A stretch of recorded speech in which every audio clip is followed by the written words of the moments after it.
Patrick Mahomes threw his 312th touchdown pass on Sunday of the season. I'm only slightly exaggerating. He's got 13, though, after 3 more. Right. And 314 touchdowns. The sky is the limit for this young man. Still on pace for like 80 touchdowns this year. It's insane. Is it fair to call him the accurate player, everything we ever imagined? Because who imagined this? Right, who imagined 13 touchdowns in 3 games?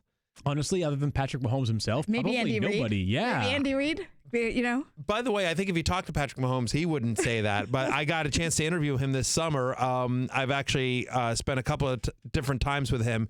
He's a super humble kid. I mean, so Which is great. Yo, he's great. He's the real deal. He is all that and a bag of chips. I believe the kids still say that, right? Secret squirrel, right? That's totally what they still say. I don't know. I have no idea. Ask Kyle. He's 16. Hey, now, come on. All that in a bag of chips certainly works. Yeah. I'll give it to you, Matthew. Listen, I appreciate don't want that. to humble you too much on this day. But he was unbelievable on Sunday. The entire Chiefs offense was terrific again in a 38-27 win, I believe it was. But the story, I think, for Kansas City, beyond the guys that we expect to be great each week, is whether or not Sammy Watkins, who after another productive game, 5 for 55 and a touchdown plus 2 rushes for 20 yards, has he earned our trust? Is that where we've landed with Sammy Watkins? Still don't know that he's earned our trust, but I think it's going to be hard to keep him out of your lineup. I think he's a wide receiver 3. So I think it depends on sort of, if you're in a 10-team league, I don't know that I'm going to have him inside my top 20.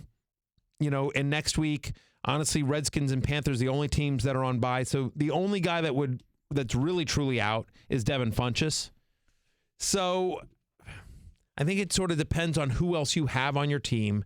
To me, he's a wide receiver 3 with some upside. His value is certainly higher than I had it coming into the season. But I still think if we were drafting today, you would draft, just in terms of an overall, you would draft Kareem Hunt and Tyreek Hill and Travis Kelce before Sammy Watkins. Yeah, I think that's fair. I just my takeaway from watching Sammy Watkins is every time I see a talented but misutilized offensive player going forward, I'm just going to envision what he would look like with Andy Reid as his play caller and just hope for that to eventually happen at some point during his career. Like, even a guy who's flawed as a player, like, I think it'd be fun to watch Tavon Austin with Andy Reid. I know he's got a lot of stuff he can't do right, but he's fast. That much is for sure.